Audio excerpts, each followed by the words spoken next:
Olá, meu nome é Leonardo Laudelino e eu vou apresentar o trabalho intitulado Recobrimento Radicular de Recessão Gengival Classe 3 Miller, um relato de caso. Então, fazendo uma breve introdução, a gente sabe que a definição de recessão gengival é basicamente a migração da margem gengival mais apicalmente à junção amenossementária. Isso tem origem tanto ortodôntica, tanto quanto trauma de escovação ou até mesmo trauma oclusal. E não está necessariamente associado à higiene. Então, ele pode ocorrer tanto em grupos, em populações com alto padrão de higiene oral, quanto baixo padrão de higiene oral. Uma prevalência mundial seria entre cerca de 40% a 100% da população. Isso varia muito da região onde é estudada e quais os critérios também a gente pode incluir como recessão gengival. E está cada vez mais comum em jovens e cada vez mais comum nos consultórios em todos os lugares. Como sintomas, então, os pacientes geralmente relatam hipersensibilidade dentinária, dificuldade na higienização, estética desfavorável, e também um desconforto na escovação ou até mesmo na mastigação.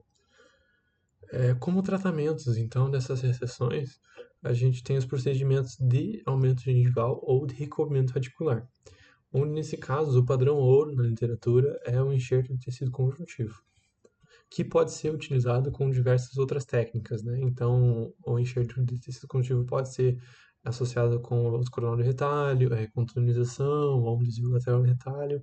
Então, existem diversas técnicas na literatura. Como objetivo, então, esse trabalho tem demonstrar o tratamento de uma recessão gengival classificada como classe 3, segundo Miller, ou RT2 na segunda classificação de Cairo. O paciente, então, nesse caso, é intitulado MCJ, de sexo masculino, 50 anos, melanderma, compareceu à clínica de periodontia da Universidade do Estado de Ponta Grossa com a queixa estética de deficiente em um dos caninos. Então, essa foto pré-operatória dele, então, a gente, no exame clínico, observou que ele tinha recessões gengivais de cerca de 3 a 4 milímetros na região do elemento 13, 14 e estendendo até o elemento 15, mas a principal queixa do paciente e a principal comprometimento estético seria do elemento 13. Aqui, então, já dentro do procedimento, primeiro foi feito o preparo do leito receptor e depois a remoção do enxerto do tecido conjuntivo na técnica do alçapão. Essas imagens foram de um outro caso que a gente realizou, mas a técnica foi a mesma. Então, foram feitas três incisões, né, formando um formato de U, deixando então a parte do epitélio no leito doador e removendo somente a parte do conjuntivo subepitelial, então, para ser enxertado.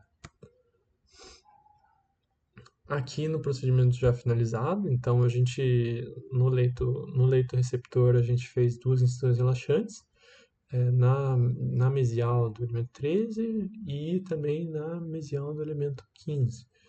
Foi feito descolamento retal total, até através da junção mucogengival e depois estabilizado esse enxerto de tecido conjuntivo subepitelial com duas suturas simples, né, tanto na mesial quanto na distal de setalho, e depois avançado coronalmente.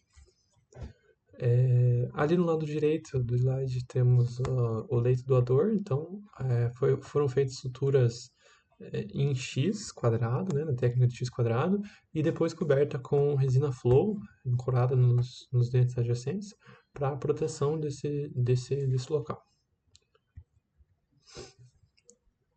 O nosso pós-operatório, então, de 7 dias, o paciente não tinha um padrão de higiene oral tão favorável assim, a gente viu um acúmulo de biofilme no pós-operatório. Depois de 14 dias já estava com um resultado bem melhor. Vale ressaltar também que isso nos elementos 13, 14, 15 são recessões assim, classe 3 Miller e RT2 de Cairo, ou seja, na radiografia periapical a gente pode ver que tem uma perda de tecido interproximal uma perda óssea horizontal e uma perda de crista óssea alveolar nesses locais. Então, já não podia se esperar um recobrimento 100% nesses dentes, mas a gente focou em tentar melhorar a condição desse canino.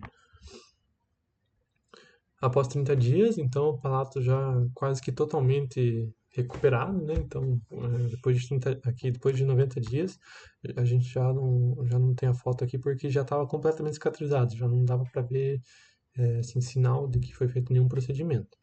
E a gente pode ver também que ele tem, nessa foto dos 90 dias, a gente pode ver claramente essa perda de tecido interproximal, então os black spots que formam ali entre os caninos e os premolares.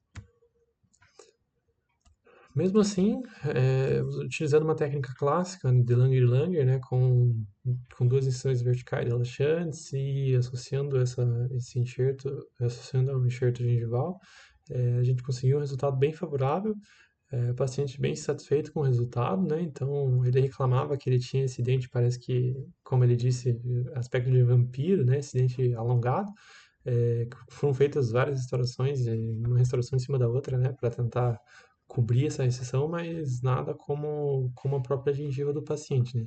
Então, a gente devolveu um pouquinho dessa estética rosa para o paciente e no final desses 90 dias ele ficou bem satisfeito, mesmo que a gente tenha obtido cerca de 75% do recobrimento, assim, não foi um recobrimento total, que mais já era desesperado e mesmo assim foi um resultado bem favorável.